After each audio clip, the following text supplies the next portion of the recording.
वृंदावन कृष्ण महाराज की जय। वृंदावन बिहारी लाल की जय। बोलो भागवत भगवान की जय। बोलो गणेश भगवान की जय। उमापति महादेव की जय। दुर्गा माता की जय। भवानी माता की जय। पवन सुत हनुमान जी महाराज की जय हो।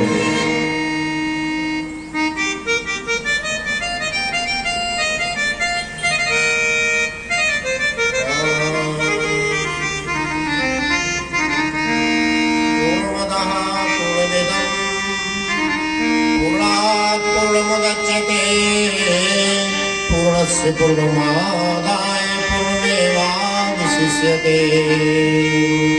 दूर्व्यां पर्यन्तं वृक्षजनहवान्तः प्रोयसन्तं मन्दं मन्दं हसन्तं मधुमधुरवचो मेति मेति ब्रुवन्तम्।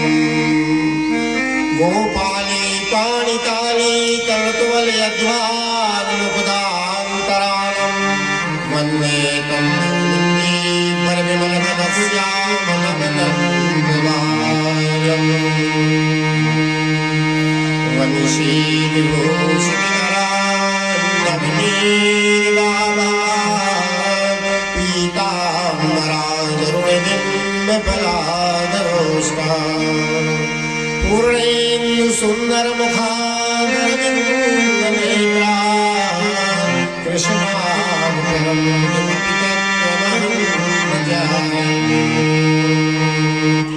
एनोद्यता वसुमती सलिलेन मदना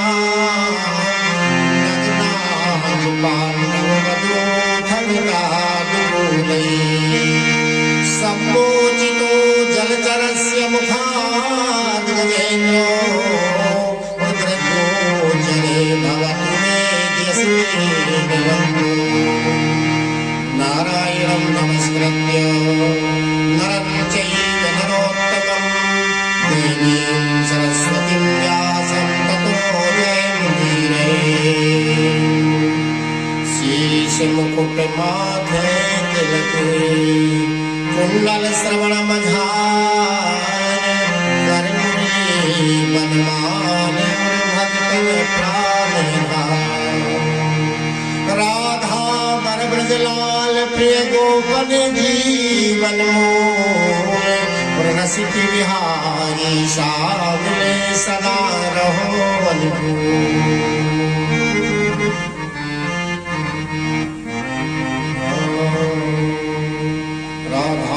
कृष्ण पदद्वन्द्वं धारयन् हृदि कथा सात्विकी कुर्वे मुक्ति भुक्ति प्रदायिनी।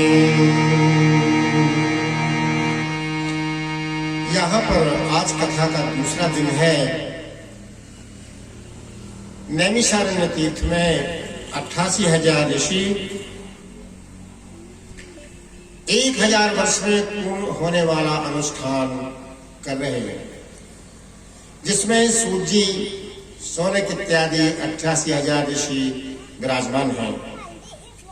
वहां पर उन्होंने 6 प्रश्न किए हैं। भागवत में देखो, भागवत में 4 श्लोक प्रधान हैं। यम प्रव्रजन्त मुपेत कृत्यम द्वैपायनो विरह कातरया जुहाव पुत्रेति तन्मयतया सर्वो विनेदो तं सर्वभूत हृदयं मुनिमानतोऽस्मि। यहाँ पर ऋषियों से 6 प्रश्न किए हैं। ये पहला श्लोक है कि किम श्रेया शास्त्र का सारा स्वा अवतार प्रयोजनम किम कर्म के अवतारश्च धर्मम शरणं गता। जैसे कि पहले दिन आप महात्मा की कथा सुन चुके हैं। आज जो है प्रथम स्कंद के 19 अध्याय की कथा है। इसमें 12 स्कंद, 335 अध्याय, 18,000 श्लोक हैं। सुखदेव जी और राजा परीक्षित का संवाद है। इसी को भागवत कहते हैं। कथा की निर्विघ्न समाप्ति हो, इसलिए व्यास जी ने आरंभ में मंगलाचरण द्वारा भगवान श्री कृष्ण का ध्यान किया है। जन्माद्यस्य यतोऽन्वयादितरश्चार्थेषु विद्यास्वराट् तेने ब्रह्म हृदयादि कवये मुह्यन्ति यदि सूर्यया तेजो वारि मृदां यथा विनिमयो यत्र सर्गो मृषा धाम्ना स्वेन सदा निरस्तिक्वैकं सत्यं परं धीमहि। ऐसे मंगलाचरण करके कहते हैं, हे रसज्ञो, ये भागवत जो है वेद रूपी कल्प वृक्ष है। यह मुक्ति का एक सरस साधन है, भक्ति का एक सरस साधन है। ब्रह्मा जी कहती कि श्री नारायण से ब्रह्मा जी से देवर्षि नारद जी को, और नारद जी से सरस्वती के तट पर श्री व्यास नारायण को योगेश्वर सुखदेव जी के लिए उन्होंने कथा सुनाई। व्यास नारायण ने श्री सुखदेव जी महाराज के लिए कथा सुनाई है। ये कथा का क्रम है। इस प्रकार शिष्य प्रशिष्य परंपरा। भगवान विष्णु ने ब्रह्मा जी की कथा सुनाई, ब्रह्मा जी ने नारद जी के लिए कथा सुनाई, और नारद जी ने व्यास नारायण के लिए कथा सुनाई है, और व्यास नारायण ने श्री सुखदेव जी महाराज के लिए कथा सुनाई, और सुखदेव जी महाराज ने कहते हैं महाराजा परीक्षित के लिए कथा सुनाई है गंगा तट पर। इसका रसास्वादन कराया। ऐसी ये शिष्य प्रशिष्य परंपरा है। कहते हैं कि हमेशा मनुष्य माया से ग्रसित रहता है, माया आक्रमण न कर सके और जगह जगह पर हमें विजय प्राप्त होती रहे। ऐसे जो है भगवान से निवेदन करना चाहिए। एक समय नैमिषारण्य तीर्थ में कहते हैं कि ऋषि भगवान की प्राप्ति के लिए 1000 वर्षों में पूर्ण होने वाला यज्ञ अनुष्ठान कर रहे थे। प्रातः काल अग्नि में होम करके और सभी भगवान का स्मरण करके भगवान की कथा सुनने के लिए बैठते थे। सूजी महाराज आते थे, उठकर के सभी अभिवादन करते थे और अभिवादन करके प्रश्न किया करते थे। उन्होंने क्या प्रश्न किया है? देखो कि मनुष्य का मुख्य श्रेय का साधन क्या है। जब मनुष्य पैदा होता है उसका श्रेय मतलब आश्रय का क्या साधन है? पहला प्रश्न 88,000 शौनकादि ऋषियों ने श्री सूजी महाराज से किया। दूसरा प्रश्न किया, शास्त्रों में जो कुछ वर्णन किया गया है अपनी बुद्धि के अनुसार निकाल करके आप हमें सुनाएं। दूसरा प्रश्न था। तीसरा प्रश्न था कि आप हमें ये बतलाएं कि देव की गर्भ से भगवान ने क्यों जन्म लिया, किस कार्य के लिए उत्पन्न हुए थे। और चौथा प्रश्न था भगवान के जो अद्भुत चरित्र हैं जिनका ऋषियों ने वर्णन किया है उन्हें भी आप हमें बताएं। पांचवा प्रश्न था भगवान के अवतार संबंधी कथाएं आप हमें सुनाएं, और यह भी सुनाएं कि भगवान के चरित्र सुनने के लिए हम लालायित बैठे हैं। छठवां प्रश्न था आप ये बतलाएं कि योगेश्वर भगवान श्री कृष्ण जब अपने परम धाम को चले गए तो धर्म जो है किसकी शरण में रहा। ब्रूहि योगेश्वरे कृष्णे ब्रह्मण्ये धर्म परमणि स्वाकाष्ठा मदनोपेता धर्मं का शरणं गतः। ऐसी जो है 6 प्रश्नों का उत्तर पूछा है उन्होंने। तो भैया रे संसार में मनुष्य के मुख्य श्रेय का साधन शास्त्रों का सार है। यदि मनुष्य जीवन मिला है तो शास्त्रों को पढ़ करके चिंतन करके भवसागर पार हो सकता है और भगवान श्री कृष्ण में निश्चल भक्ति हो, ज्ञान वैराग्य की प्राप्ति हो। अब देखो, धर्म का अनुष्ठान करने पर भी यदि भगवान की कथा में रुचि नहीं हुई तो केवल परिश्रम ही हाथ लगता है भैया। इसलिए भगवान की कथा में रुचि होनी चाहिए। अगर रुचि नहीं हुई उसका कोई फल प्राप्त नहीं होता है, क्योंकि संसार में जो धर्म का प्रयोजन है मोक्ष ही है वो। यदि आप धर्मानुसार जीवन यापन करते हैं, धर्मों पर चलते हैं, आपको मोक्ष सुनिश्चित है। चाहे कितने भी जो है रास्ता में रोड़े आए, मोक्ष आपको मिलेगा। और मोक्ष जब मिल जाएगा तो भगवान की सन्निधि प्राप्त हो जाएगी। तस्माद् एकेन मनसा भगवान सात्वतां पतिः श्रोतव्यादितव्यश्च ध्येया पूज्यश्च नित्यदा। जब भगवान की प्राप्ति हो जाती है तो मनुष्यों का अहंकार नष्ट हो जाता है, निवृत्ति मिलती है और भगवान की कथा में रुचि मिलती है। क्योंकि हमने बताया था कल कि जहां पर भगवान की कथा होती है वहां भगवान विष्णु चतुर्भुज रूप धारण करके विराजमान रहते हैं। ईश्वर ने जो है कहते अपना स्थान कथा में बताया है। भावत्येष सत्वेन लोकान् वै लोक भावनः लीलावतारतो देवत्रयज्ञराजिषु। कहते हैं कि वेद यज्ञ जप तप आदि सभी भगवान वासुदेव का ही प्रतिपादन करते हैं। बिना भगवान के पत्ता नहीं हिल सकता है। जिन्हें हरि कथा सुनिए नहीं काना श्रवण रंग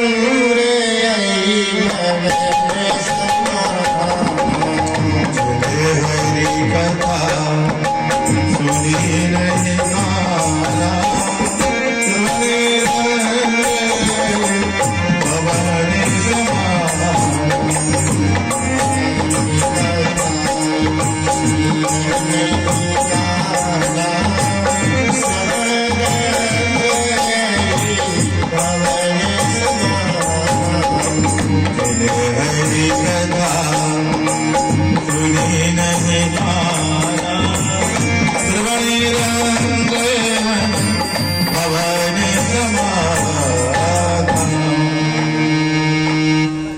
भगवान का नाम नहीं लिया, भगवान की कथा नहीं सुनी, मनुष्य जीवन बेकार है, नश्वर है।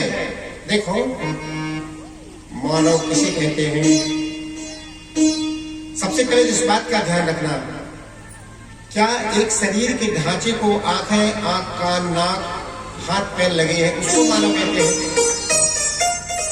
या मानव का क्या चीज है?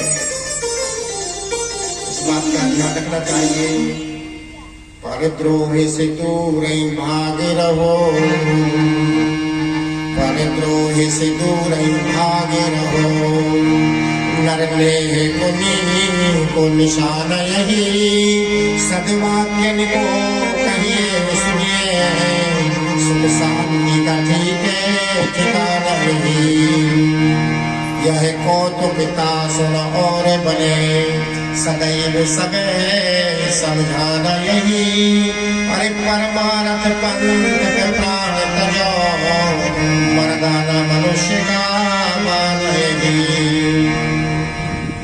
मानव में इतने लक्षण होते हैं। दूसरे की लड़ाई झगड़ों से दूर रहना चाहिए, किसी की बुराई से कोई मतलब नहीं, केवल परमात्मा का चिंतन, सद्वाक्यों को कहना सुनना, सद्वाक्यों पर चलना और धर्म का अनुसरण करना। ऐसे भगवान श्री नारायण के नामों का उच्चारण करना। क्यों? 18 पुराणों में लिखा है ये भैया, अष्टादश पुराणेषु व्यासस्य वचनद्वयम् परोपकाराय पुण्याय पापाय परिपीडनम्। 18 पुराण कहते हैं कि परोपकार करने से पापों का विनाश हो जाता है।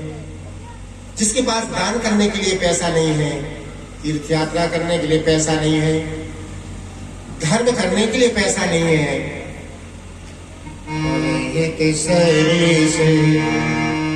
धर्म नहीं भाई पर पीड़ा से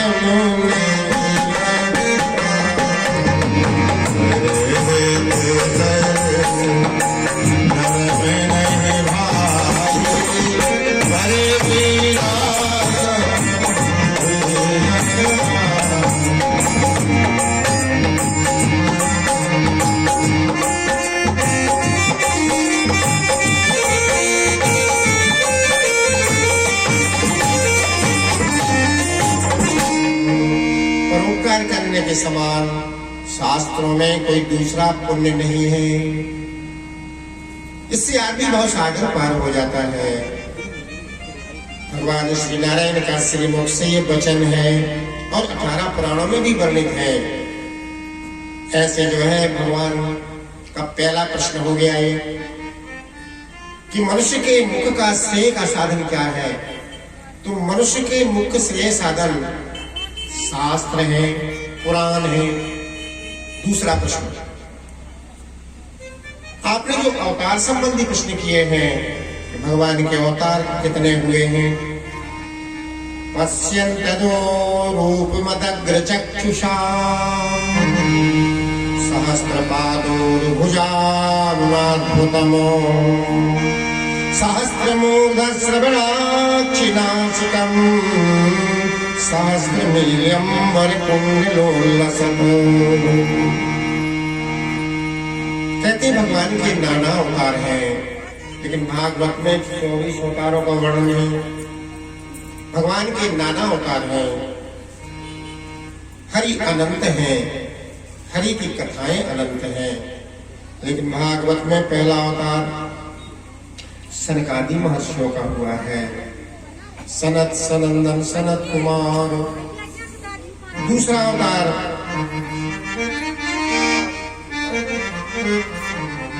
बारह भगवान का हुआ है। 12 भगवान ने इस पृथ्वी को जल में से निकाल करके मधुकैटभ की छाल पर रखा है भैया। तीसरा अवतार नारद का अवतार है, चौथा नरनारायण का है, पांचवा कपिल का अवतार है और छठवां दत्तात्रेय का, सातवां यज्ञ भगवान का, 8वां ऋषभ का अवतार है, 13वां अवतार मोहिनी का है और 10वां मत्स्य अवतार है, 11वां कूर्म अवतार है, धन्वंतरि अवतार, परशुराम अवतार और वामन अवतार, राम का अवतार, बलदेव का अवतार, श्री कृष्ण अवतार, हरि अवतार, हंसावतार और बुद्धावतार। 24वां अवतार कली की अवतार है। कली का जो अवतार होगा एक ब्राह्मण के घर में होगा। कहते जम्मू में गांव है जिसमें ब्राह्मण विष्णुनाथ नाम के ब्राह्मण के यहाँ कली का अवतार होगा। ऐसे जो है 24 प्रकार भगवान के असंख्य अवतार माने गए हैं, लेकिन 24 अवतार भागवत में निहित किए हैं। सावेद धातुं पद्मिं परस्य दुरन्त वीर्यस्य रथाङ्गपाणे यो मायया सन्तमनानुवृत्त्या भजेते तत्पाद सरोजगन्धम्। कहते देहाभिमानी जो पुरुष होते हैं, जिनको अभिमान होता है, तर्क इत्यादि करके भगवान की लीलाओं का ज्ञान प्राप्त नहीं कर सकते हैं, क्योंकि भगवान की लीलाओं में कभी भी जो है सच सवाल नहीं करना चाहिए। ऐसा क्यों है, ऐसा क्यों है, वो इसी में पड़ा रहता है। कहती है भगवान वासुदेव में निष्ठा और कथा श्रवण में निष्ठा। देखो ये निष्ठा यदि हरि की कृपा है, भगवान की यदि कृपा है तभी कथा सुनने में मन लगेगा। जा पर कृपा राम की होई, ता पर कृपा है सब कोई, पर कृपा राम की होई, तापर कृपा करहि सब कोई, तापर कृपा राम की होई, तापर कृपा करहि सब कोई। देखो भगवान श्री नारायण के पद पंकज में, उनके चरणों में ध्यान कब लगता है? जब उनकी कृपा होती है और सत्संग मिलता है। भगवान श्री नारायण का जो संग है भक्तों के लिए प्राप्त होता है। भागवत के लिए जो है 4 पूर्ण वेद हैं, शुक्ल यजुर्वेद, सामवेद, अथर्ववेद, ऐसे जो है कहते अपने 4 वेद हैं। लेकिन भागवत के लिए पंचम वेद कहा गया है, ये 5वां वेद है। कलौ नष्ट दशा में सम पुराणार्को गुणोदितः, जो कलयुग में भव सागर पार उतारने वाला है, इसका श्रवण करके लाभ प्राप्त करते हैं। सूची महाराज बोले कि सोनकादिक ऋषियों, यहां पर प्रश्न किया है कि नारद जी आज भी मृत्युलोक में चक्कर लगाते हैं और दूसरों का भला करते हैं। लोग कहते हैं कि नारद लड़ाई झगड़ा करा देते हैं, नारद जो भलाई करते हैं। जो अभक्त होते हैं उनके लिए पता लगता है कि एक झगड़ा है। तो नारद जी मृत्युलोक का चक्कर लगाते हुए और व्यास जी के आश्रम में आए हैं। श्रीमन नारायण नारायण नारायण, श्रीमन नारायण नारायण नारायण, नारायण नारायण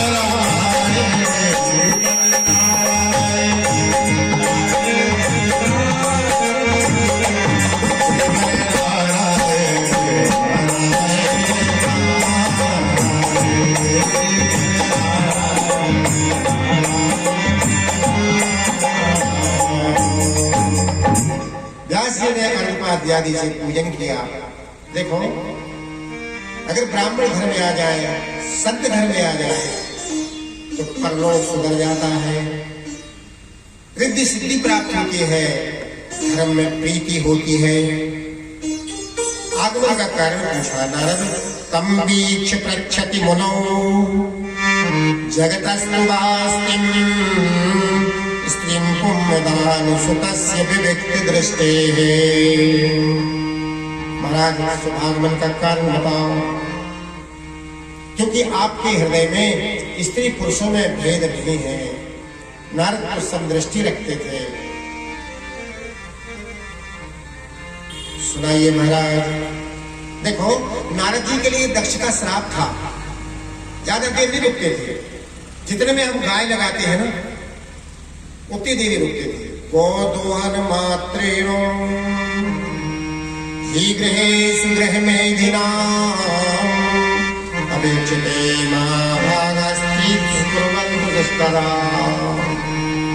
चाहे तीर्थ में हो, चाहे किसी के घर में हो, चाहे आश्रम में हो। दक्ष ने श्राप दिया था। दक्ष के 1000 पुत्रों को नारद ने जो है संत बना दिया था और दक्ष ने सृष्टि करने के लिए भेजा था। तो नारद जी पे श्राप है। व्यास जी के पास गए बड़ाई करने लगे। व्यास जी, आप पाराशर के पुत्र हैं, सरस्वती नदी के तट पर आपका आश्रम है। देखो, बद्री वन एक जो है बेरों का जंगल है, बद्री बेरों के लिए बोलते हैं। सरस्वती नदी के तट पर व्यास का आश्रम है, बद्री वन में, उस सम्याप्रास वन में आश्रम है। गंगा सामने बह रही है सरस्वती। तो सूत जी महाराज बोले, सोनकादिक ऋषियों, महाराज आपका चित्त अशांत दिखाई दे रहा है। कहे नारद 3 काल की जानते थे, सुबह क्या होगा, दोपहर में क्या होगा, शाम को क्या होगा।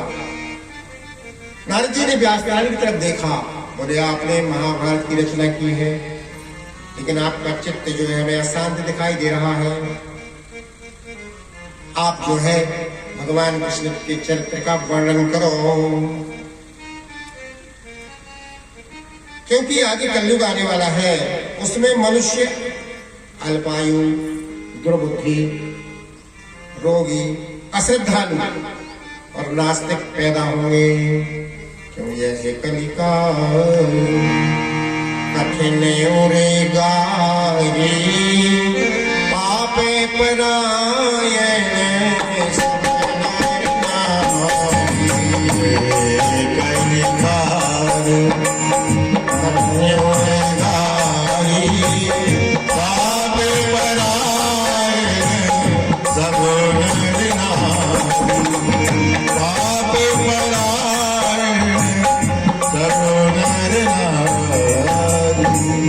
कलयुग आने वाला है, इसलिए आप भगवान कृष्ण चरित्र का वर्णन करो।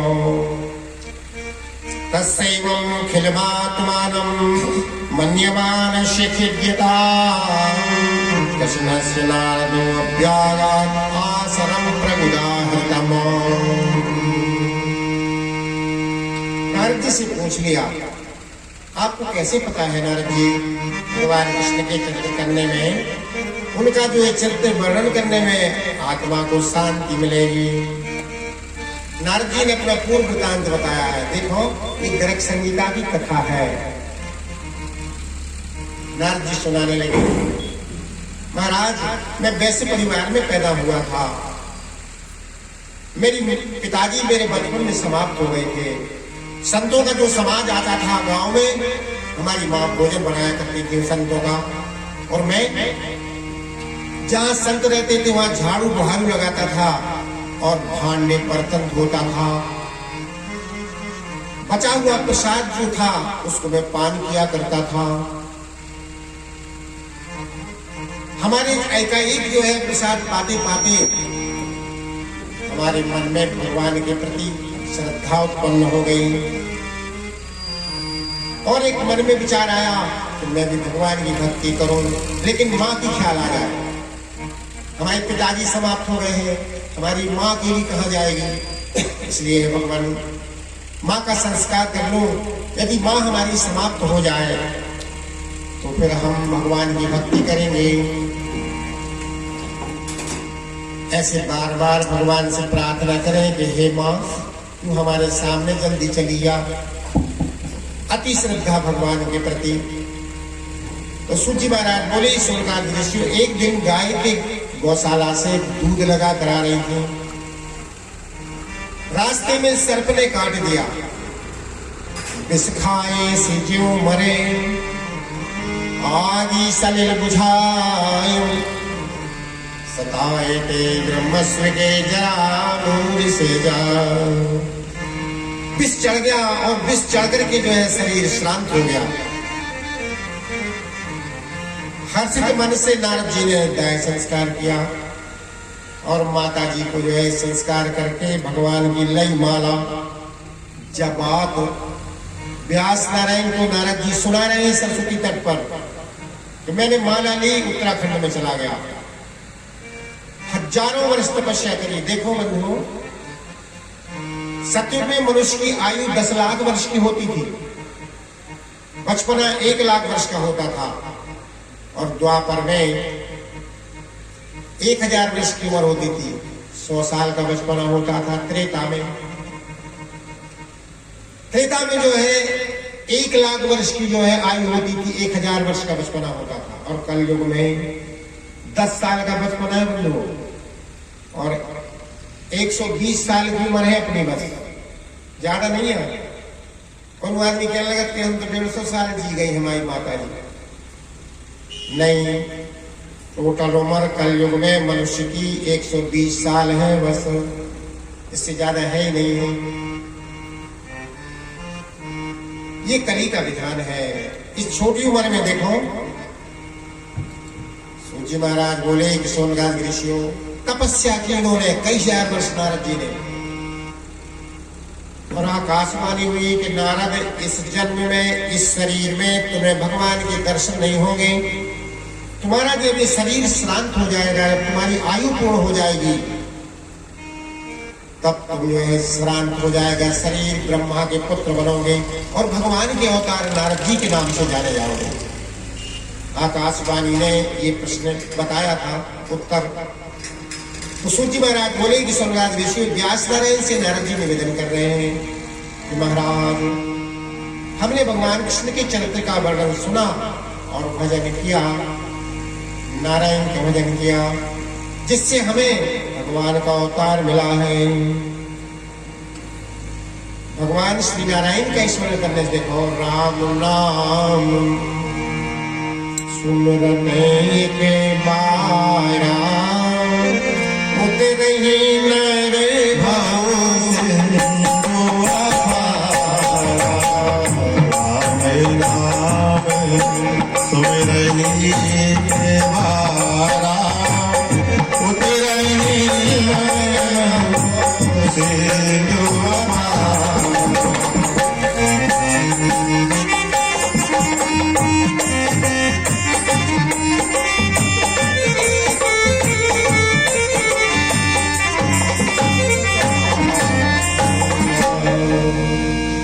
नारद जी के कहने पर व्यास नारायण ने कृष्ण चरित्र का वर्णन किया है।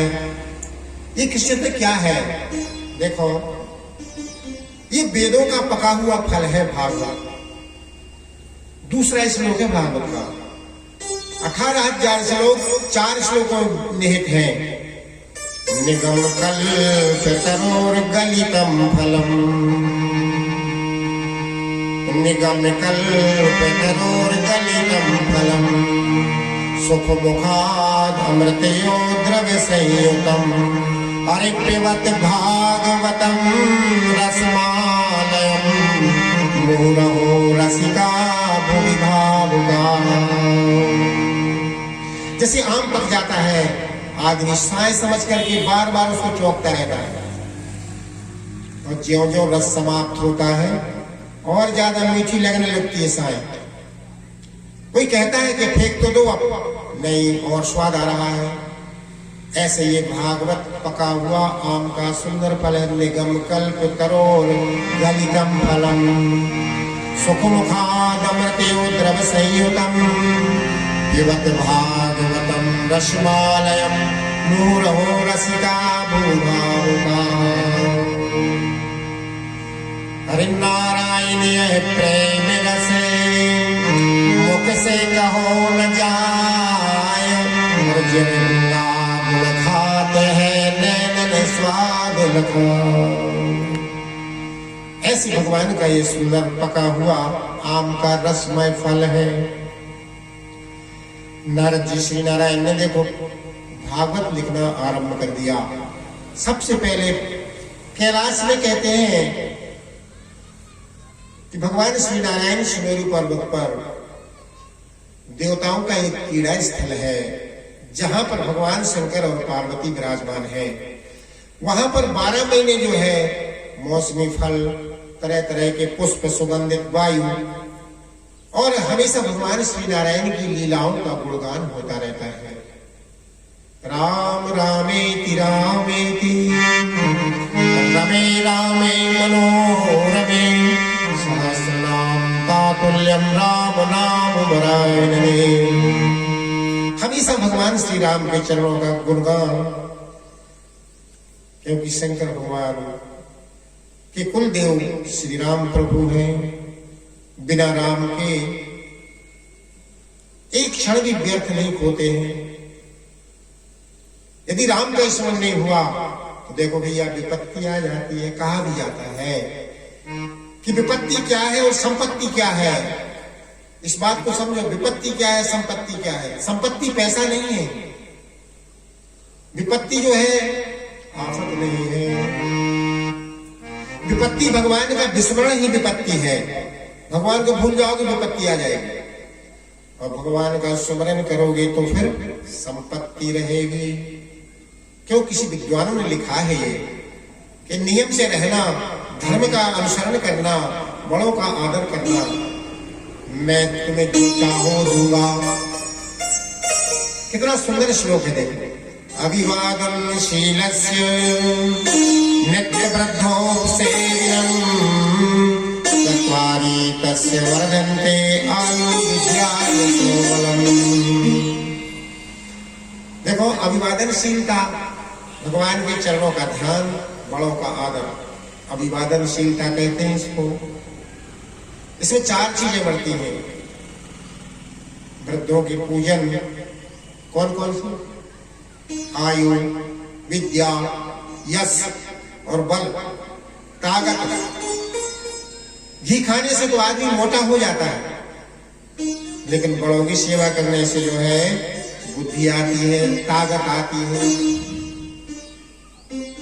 और आयु बढ़ती है। ये शास्त्र कहते हैं अपना।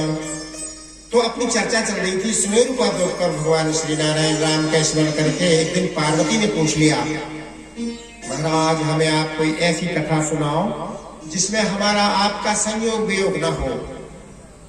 जब भी मरे साथ में मरे, जब भी पैदा हो साथ में ही हमारा आपका विवाह हो। तो कई जन्मों से देखो, ये कलयुग आज नहीं आया है। कलयुग 28वां बार है ये। 28 बार सतयुग, 28 बार द्वापर, 28 बार त्रेता और 28 बार कलयुग। अभी महाराज ने संकल्प पढ़ने लगा था, अष्टाविंशतितमे कलयुगे कल प्रथम चरणे।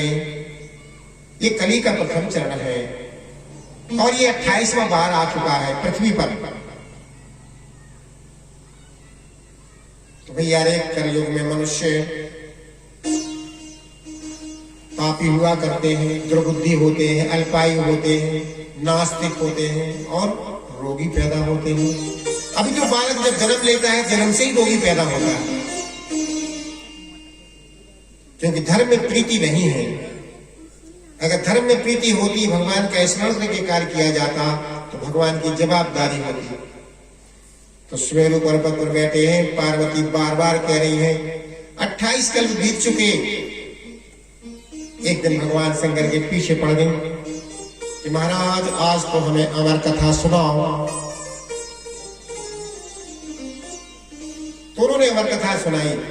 पार्वती से कहने लगे, बोले शंकर आप चारों तरफ देखो, कहीं कोई जाग तो नहीं रहा है। अगर किसी ने इस कथा को सुन लिया तो हमारा आपका संयोग वियोग हो जाएगा। चतुर्दश दृष्टि डाली पार्वती अम्बा है, पार्वती ही दुर्गा है, पार्वती ही लक्ष्मी है, पार्वती सरस्वती है। चारों तरफ दृष्टि डाली है उन्होंने, देखा कहीं कोई जो है नहीं जाग रहा है, चराचर जीव सो रहे हैं। एक पेड़ के अंदर बट वृक्ष के ऊपर एक घोंसला है, उसमें जो है सुग्गा मतलब सुए का जो है बच्चे का विगलित फूटा हुआ अंडा पड़ा था। पार्वती ने भोलेनाथ को बताया कि महाराज एक घोंसले में फूटा हुआ अंडा पड़ा है। भगवन गलितम अन्नम जीवहीनस्म्यहास्मि वै श्री भागवत पीयूष सेविका जीविनाति यथा। ठीक है पार्वती, आप ऐसा करो, हुंकारी भरते रहना। तो अमर कथा इन्होंने सुनाना शुरू कर दी। अब इन्होंने हुंकारी भरना शुरू कर दी। क्या हुआ भैया, भगवान की कथा में नींद आउट है, पता नहीं क्या बात है। बैठो और सो लगातार। हमारा तो ये कहना लगता है कि भाई जिसको नींद नहीं आती है कथा में आ जाओ। क्या कारण है?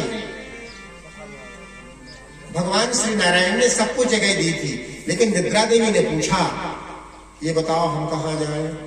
चले एक काम करो, जहां कथा होते जाओ, तुम सुबह विराजमान रहती है। निद्रा आ गई पार्वती को। उन्होंने जो कृष्ण चरित्र का वर्णन सुना, दशम स्कंद तक कथा सुनी, मोक्ष का वर्णन नहीं सुन पाया। मोक्ष का वर्णन सुना ही नहीं। आरती करने के लिए तैयारी हो गई। अब कथा सुन सुन करके जो विगलित अंडा था सुआ का, उसमें जीव आ गया। कथा के प्रभाव से फूटा हुआ अंडा था, उसमें से जो है छोटा सा सुख सावक पैदा हो गया। पार्वती की आवाज सुनी, उन्हें हूं की, सो वो भी हूं कहने लगो, अबे सुग्गा पर पकड़ के ले आओ। बाप कहो, मतारी कहो, जिज्जी कहो, भाई कहो, बंधु कहो, सब कहता है कि बस सिखाने की जरूरत है। ऐसा क्यों है? हमारी कथा सुनिए हुई है, उन्हें ब्रह्म ज्ञान है उसके लिए। ऐसे जो है कहते हैं कि हुंकारी जब भरने लगा सुग्गा, तो आरती के लिए भोलेनाथ ने जगाया, उठो पार्वती आरती करो। तो जो सो रही थी, जोर से जगाया तो जगी पार्वती। उन्होंने कहा, महाराज गलती हो गई, हमने तो जो है मोक्ष का वर्णन सुन ही नहीं पाया, क्या करें? शंकर भगवान ने पूछा कि ये हुंकारी कौन दे रहा था? पता नहीं महाराज। चतुर्थ दृष्टि अब भोलेनाथ ने डाली। उस घोंसले के अंदर विगलित अंडे में एक सुग्गा बैठा हुआ था। उठाया प्रलय कालीन त्रिशूल और मारने के लिए दौड़े। अब जिसने हमारी कथा सुनी है वो कैसे मरेगा? भागा जो है सुग्गा आगे, पीछे पीछे त्रिशूल, उसके पीछे भोले शंकर। तो ये सरस्वती नदी के तट पर व्यास नारायण के आश्रम में उनकी पत्नी पिंगला, व्यास नारायण की पत्नी का पिंगला नाम था। पिंगला सुबह सुबह 5 बजे उठ करके आंगन में झाड़ू लगा रही थी। तो माताओं का स्वभाव होता है, अभी देखना कहीं गांव में, सुबह उठती हैं तो बैठे बैठे आंगन में झाड़ू लगे हैं। और खूब बड़ो बड़ो मोह बाउथ है, जमुआ यहाँ की कुड़रज्जे हैं, झारज्जे हैं, कुड़रज्जे हैं, झारज्जे हैं। जबई के मोह बाउल ने सुग्गा जबई से दौड़ो, त्रिशूल से भयभीत पिंगला के मुख में घुसक गो, अंदर पेट में चलो गए। त्रिशूल ने दूर से देखा, वापस हो गया, लौट गया त्रिशूल। पिंगला दौड़ी व्यास नारायण अपने पति के पास के, महाराज एक सुग्गा हमारे मुंह में चलो गए। हसन लगे हुए के, देखो देवी, पक्षी जानवर सब डरते हैं आदमी से। नहीं नहीं नहीं, हमारे जो है पेट में चला गया है। व्यास नारायण भगवान के अवतार थे, उन्होंने जो है योग दृष्टि से देखा, सुग्गा था डरा हुआ। कहते हैं कि 12 साल तक पेट से बाहर नहीं आया। पिंगला को उठने बैठने में तकलीफ होने लगी, गृह के कार्य करने में तकलीफ होने लगी। तो व्यास नारायण ने अपने मंत्र द्वारा उन्होंने जो है अधुना देवी देवेशो हरे गुणाद क्रियान्विता अध्यमान मैनाख्यानम नित्यम विष्णु जनप्रिय। हे गर्भ, मैं भगवान कृष्ण के चरित्रों का, भगवान विष्णु के चरित्रों का आपको गुणगान कराऊंगा, बाहर आ जाओ। तो गर्भ के अंदर से आवाज आई कि हमें माया आक्रमण कर लेगी, हम नहीं आएंगे। बोले नहीं नहीं, मैं उस भगवान कृष्ण का चरित्र सुनाऊंगा। देखो, जिसने पूतना ने मायावी रूप बना करके अपने स्त्रों में विष भर के और भगवान को मारने के लिए आई थी, लेकिन भगवान ने क्या किया था? परिजनी सम क्षमता गति दीनी, यद्यपि रही है कर्म से,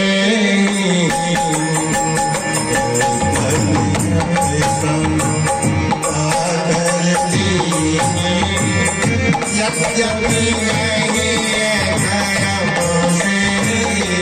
यद्यपि रही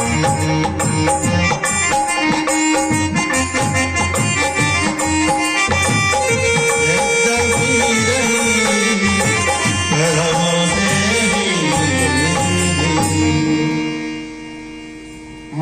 गति दी थी भगवान ने। देखो स्तनपान कौन करता है? अरे माँ का स्तन तो पुत्र करता है। आगे कथा आएगी, बहुत अच्छी कथा है ये। भगवान को मारने के लिए आई थी, भगवान ने मतारी की गति दी और कितना अच्छा काम किया है वो कथा सुनाऊंगा मैं आपको। अहो बकीयम स्थन कालकूटम जिज्ञांसया पाय यदप्रसाद्वेम लेवे गतिं गातुचितां ततोऽन्यं कमुवादारु शरणं मृगेण। गर्भ बाहर आया, बाहर निकलते कहते हैं व्यास नारायण पैदल चलने लगे। नहीं, सुखदेव जी पैदल चले हैं। हा पुत्र कह के पीछे पीछे व्यास नारायण, आगे आगे सुखदेव जी। सारा शरीर आदमी का था, इतना मुख सुग्गा का लगा हुआ था। हे पुत्र, हा पुत्र कहते कहते कंदरा में जाके बैठ गए। वहां जो है व्यास नारायण ने भगवान हरि के शब्दों का वहां पर गुणगान किया है। श्रीमन नारायण नारायण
गुणगान किया है।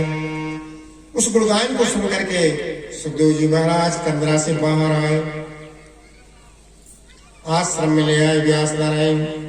वहां पर उन्होंने भगवान कृष्ण के चरित्र का गुणगान किया है, भागवत कथा कंठस्थ याद करवाई है और याद करके हमेशा जो है भगवान के गुणगान में रहते थे। ऐसी जो है भागवत की रचना हुई। सुखदेव जी महाराज बोले कि हे राजा परीक्षित है, ऐसे जो है भगवान श्री नारायण का जो गुणगान है व्यर्थ नहीं जाता है।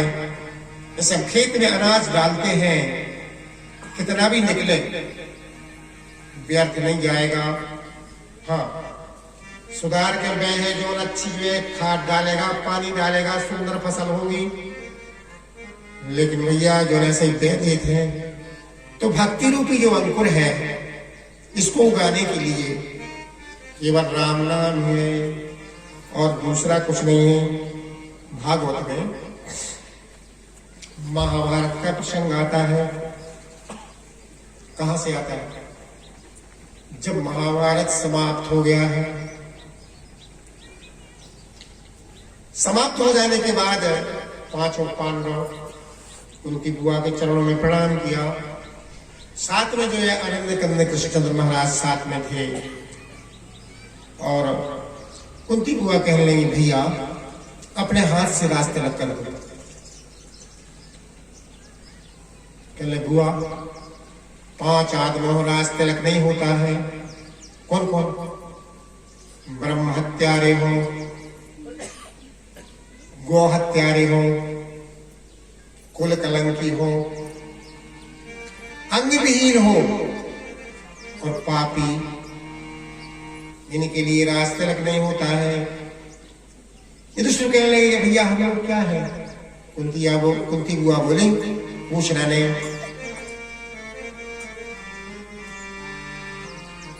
बार बार अर्जुन कह रहे हैं कि महाराज आप बताओ हम लोगों में क्या कमी है। कन्हैया ने कह ही दिया आप कुल कलंकी हैं, आपने सारे वंश का विनाश किया है।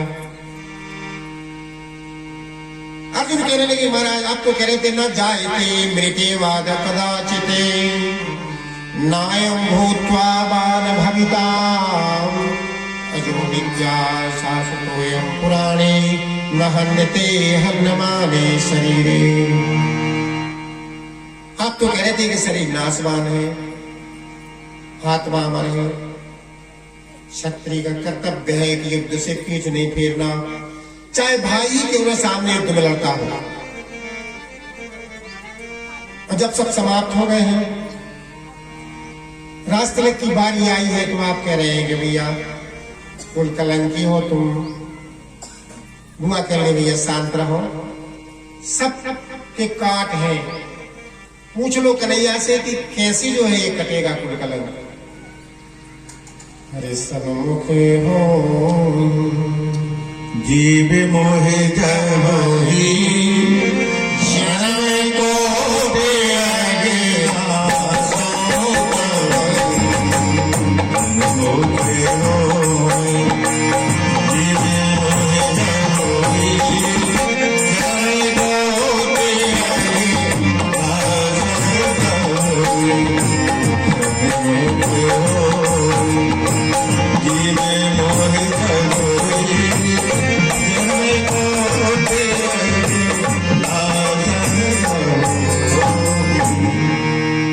एक काम करो भैया, भगवान शंकर के दर्शन करने से समस्त पाप विनाश हो जाते हैं, समस्त कलंक समाप्त हो जाते हैं। बड़े दयालु हैं प्रभु। देखो सिर्फ दृष्टांत हम दृष्टांत सुना रहे हैं। एक चोर चोरी करने जाता था, बोले शंकर की प्रार्थना करके जाता था कि महाराज आज पकड़े ने जा मैं कहूं।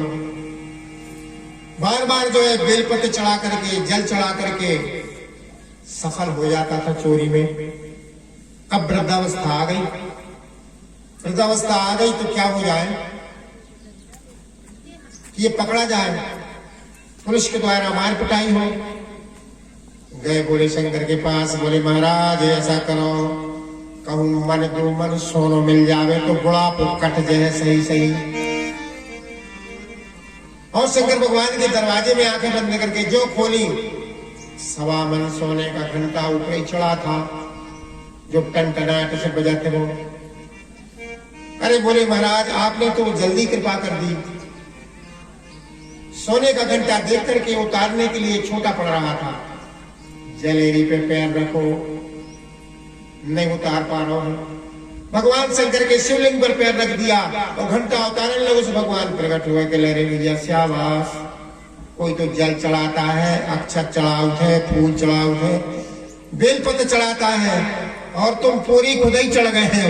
वरदान मांगो क्या चाहिए, इतने भोले हैं। ऐसे जो है कहाँ मिलेंगे शंकर भगवान।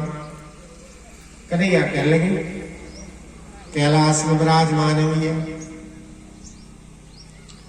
राम का जो प्रेम था भोलेनाथ से था, कृष्ण का जो प्रेम था भोलेनाथ से था। देखो भैया एक गुरु गुरुत्व संबंध है।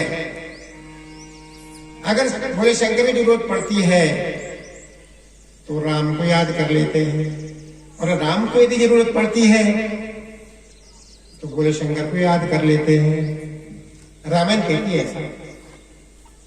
जिस समय लंका में जो है चढ़ाई करनी थी रावण के ऊपर, तो राम जी ने लिंग थाप विधिवत करे पूजा, अरे शिव समान प्रिय मोरे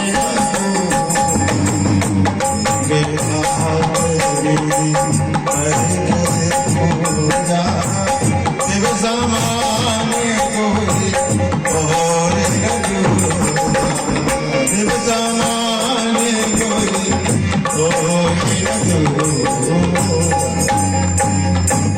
ऐसे जो है। और भोले शंकर को जब विष पीना था, भैया राय आगे माँ बीच में, लसत चंद्रमा भाल, घोर हलाल पी लिया महाकाल का काम। इनका गुरु गुरुत्व संबंध है आपस में। तो सूत जी महाराज बोले, सोनकादि ऋषियों, पांडव अपने हथियार लेकर के चले हैं कैलाश में। कैलाश में जिस समय गए तो कहते हैं पापी आदमी के सामने भगवान आते नहीं हैं। जैसे आपने देखा होगा कोई तीर्थ यात्रा करने के लिए जाता है, बीमार हो जाएगा और उसका प्राणांत हो जाए, तीर्थ यात्रा पूरी नहीं कर पाए। तो तीर्थ यात्रा के लिए गए हैं, मन विचलित हो जाए, अब हमारी हिम्मत नहीं आ, अब दूसरी बार आए जब जय तीर्थ यात्रा हो। ऐसी मति भगवान प्रकट कर देते। जो पांडव गए कैलाश में जो है भगवान शंकर को ढूंढने के लिए जिस समय गए हैं तो भगवान शंकर ने जो है भेष बदल लिया है। क्या भेष बदला? भैंसा के रूप में चराई करने लगे। भैंसा के रूप में घर करके जो है घास चरने लगे। सारे कैलाश में शब्दवेदी बाणों के द्वारा देखा, कहीं भोले शंकर नहीं है। पांचों भाई हताश होकर बैठ गए। कहाँ है भोलेनाथ? सहदेव ज्योतिषी थे। युधिष्ठिर ने सहदेव को बुलाया, भैया देखो तो कहाँ है भोलेनाथ? उन्होंने निकाला 60 का अपना, कहने लगे भगवान भोलेनाथ तो पशु योनि में है अभी। अर्जुन जी बोलने लगे, एक काम करो, पशु योनि में है तो शब्दवेदी बाणों के द्वारा सभी जानवर इकट्ठा करते हैं और इकट्ठा करके ले आते हैं वहां से। भीम बोले, भैया एक चोटी ये है, एक चोटी इस तरफ है, दोनों तरफ हम पैर रख लेंगे। अगर भोले शंकर होंगे तो हमारे पैर के नीचे से नहीं निकलेंगे। शब्दवेदी बाणों के द्वारा सभी जानवरों को इकट्ठा किया। एक भैंसा वही दूर से जो है पछड़ रहा था। यस्याम मयि सूर्य बाणानाम कृष्णे परम पौरुषे मध्ये उत्पद्यते पुंसाम शोक मोह भयापहम्। इशारा किया दूर से, यहाँ मत करो भैया, वहीं ले चलो जहाँ भीम खड़े हैं। जहां पर निश्चित स्थान था वहां ले गए। पांचों पांडवों को ऊपर से छलांग मार करके वह भैंसा भागा। पांडव पीछे पीछे, आगे आगे भैंसा पूंछ पकड़ ली। जाकर के गंडकी नदी के किनारे नेपाल में जो है उन्होंने अपना सिर धसा दिया कि मुंह नहीं दिखाएंगे। कण कण में जो है भोलेनाथ विराजमान शालिग्राम के रूप में हो गए। बोलो पशुपतिनाथ भगवान की जय। यही पशुपतिनाथ भगवान है। लौट करके आए सभी, कुंती बुआ के चरणों में प्रणाम किया, कन्हैया के चरणों में प्रणाम किया। भैया दर्शन करके आ गए हैं। चले भैया एक काम करना पड़ेगा, तिलांजलि देना पड़ेगी, पिंडदान करना पड़ेगा। अब ये बड़ी समस्या खड़ी हो गई।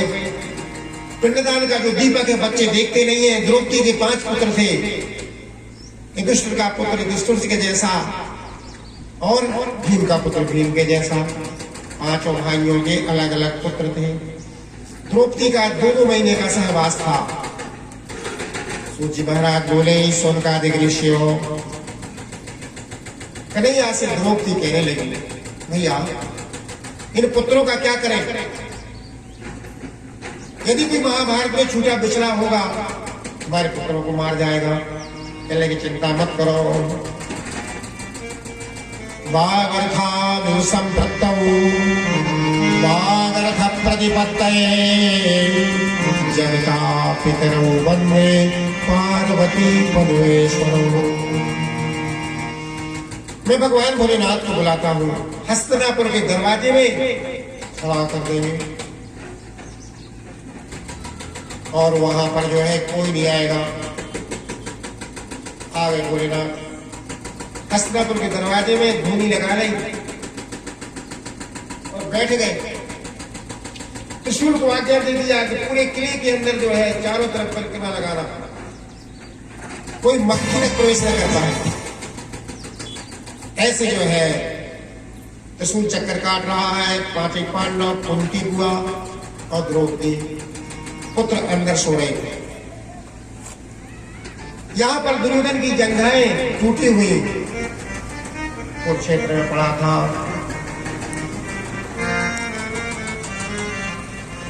चिल्ला रहा था जोर जोर से। तब तक अश्वत्थामा आ गया। अश्वत्थामा कहने लगा, भैया चिंता मत करो, हमारे पास ब्रह्मास्त्र है, मैं पांचों पांडवों के शीश काट के लाके देता हूँ। न राज्य किसी का रहेगा, न रहेगा बांस, न बजेगी बांसुरी। बहुत खुश हो गया। जागे टूटी थी लेकिन फिर भी किसने तोड़ी? संचूर्णयामि युगलस्य सुयोधनोरुः। भीम ने जो है जागे तोड़ी थी अपनी गदा से। उस गदा का नाम कोमुद की गदा है। सुखदेव जी महाराज बोले कि हे राजा परीक्षित, ऐसे आश्वासन दिया और गया हस्तिनापुर। पांडव पिंडदान के लिए अश्वत्थामा हस्तिनापुर। जब वो आया, पीछे के दरवाजे से घुसने लगा तो त्रिशूल छाती में लगा, बेहोश हो गया। 1 घंटे के बाद चेतना आई, उठ करके जो है खड़ा हुआ। उसने देखा ये दरवाजे में कौन बैठा है। भोलेनाथ दरवाजे में बैठे थे। अश्वत्थामा जान गया कि जल्दी प्रसन्न हो जाते हैं ये तो। खड़े होकर के दोनों हाथ ऊपर करके नमः शिवाय नमः शिवाय नमः शिवाय जप करने लगा। भगवान खुश हो गए। भोलेनाथ कहने लगे, महाराज वरदान मांगो, क्या चाहिए? महाराज अंदर जाना है, वरदान नहीं चाहिए, अंदर के लेके जाना है। चलो भैया एक काम करो, मेन दरवाजे से तो आप जा नहीं सकते हो, पीछे के दरवाजे से चले जाओ। बोले पीछे के दरवाजे से गया था, वहां एक त्रिशूल लगाए छाती में, होश बेहोश हो गया। क्या करें? तो भोलेनाथ ने अपनी धूनी की भभूत उठा के दे दी। त्रिशूल दौड़ता है, भभूत छोड़ देना, खड़ा हो जाएगा, अंदर चले जाना। जो अंदर गया है देखो, पांचों पांडवों को समझ करके पुत्रों के शीश काट लिए उसने। जा करके कुरुक्षेत्र में जहां दुर्योधन पड़ा था वहां छोड़ दिए। हंसने लगा दुर्योधन, टूटा हुआ जो वो शरीर।